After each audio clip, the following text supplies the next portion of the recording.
Welcome back to my channel. आज हम बहुत ईसा कंसेप्ट देखेंगे बैक्टीरिया के बारे में। बैक्टीरिया क्या होता है और उसकी एग्जांपल्स क्या हैं और ये किस तरह से हम इसको देख सकते हैं कि किन किन जगह पे बैक्टीरिया हमें मिल सकते हैं।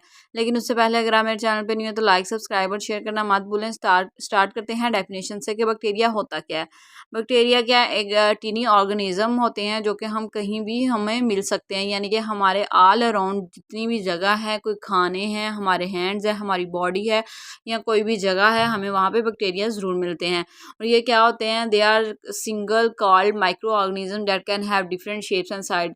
और ये क्या बैक्टीरिया क्या होते हैं? माइक्रो ऑर्गेनिज्म होते हैं, यानी कि हम इसको माइक्रो के ज़रिए देख सकते हैं। यानी कि जब भी हम लैब में कोई काम कर रहे होते हैं, हम माइक्रो के साथ क्या करते हैं, जब उसके साथ उसको देखने की कोशिश करते हैं, हमें छोटे छोटे बैक्टीरिया नज़र आते हैं। वो जो बैक्टीरिया होते हैं वो डिफरेंट उनकी शेप्स होते हैं, डिफरेंट उनके साइज होते हैं।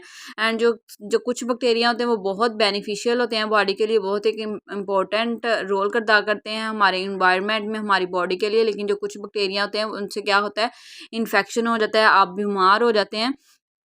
तो डिफरेंट काइंड्स के बैक्टीरिया होते हैं। कुछ बैक्टीरिया को हमें अवॉइड करना चाहिए, यानी कि उसके लिए हमें अपनी बहुत ज़्यादा एहतियात करनी होगी। कुछ बैक्टीरिया जो हमारी फूड में होते हैं, यानी कि योगर्ट ले लें या कुछ चीज़ ले लें, उसमें जो बैक्टीरिया हमारी हेल्थ के लिए अच्छे होते हैं। लेकिन जो कुछ बैक्टीरिया होते हैं वो हमारे लिए इलनेस की वजह बनते हैं। यानी कि जब आप खाना खाने से पहले हैंड नहीं वॉश करते, तो जब आप हैंड नहीं वॉश करेंगे उसके साथ जो गंदे बैक्टीरियाज होंगे वो आपके लिए इलनेस की वजह बनेंगे। And it's important to practise good hygiene such as washing hand regularly to prevent the spread of harmful bacteria।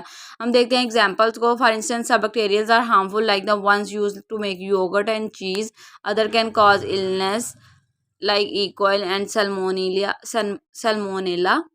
salmonella, and it's important to practice good hygiene to prevent the spread of harmful bacteria। कि हमें बहुत practice करनी होगी ताकि हम harmful जो bacteria हैं उनको स्प्रेड होने से रोक सकें।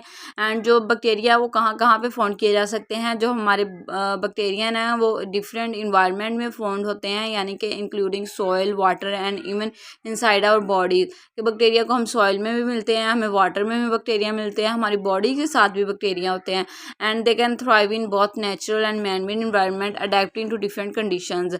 सम बैक्टीरिया जो होते हैं वो प्रेफर जो गर्म जगह या मॉइस्ट इन्वायरमेंट है उसको प्रेफर करते हैं। जो कुछ बैक्टीरियाज होते हैं वो एक्सट्रीम कंडीशंस में भी रह सकते हैं, यानी कि उसको प्रेफर करते हैं। लाइक हॉट स्प्रिंग में भी रह सकते हैं, आइसी इन्वायरमेंट में भी रह सकते हैं। एंड जो बैक्टीरियाज होते हैं वो incredibly versatile and can be found almost everywhere. के जो बैक्टीरिया होते हैं वो स्टाइल होते हैं, उनको कहीं भी ढूंढा जा सकता है। आपकी इर्द गिर्द हर जगह पे बैक्टीरिया होते हैं, आपके खाने में बैक्टीरिया होते हैं, आपके हैंड्स के साथ, आपकी बॉडी के साथ हर जगह पे बैक्टीरियाज मौजूद होते हैं।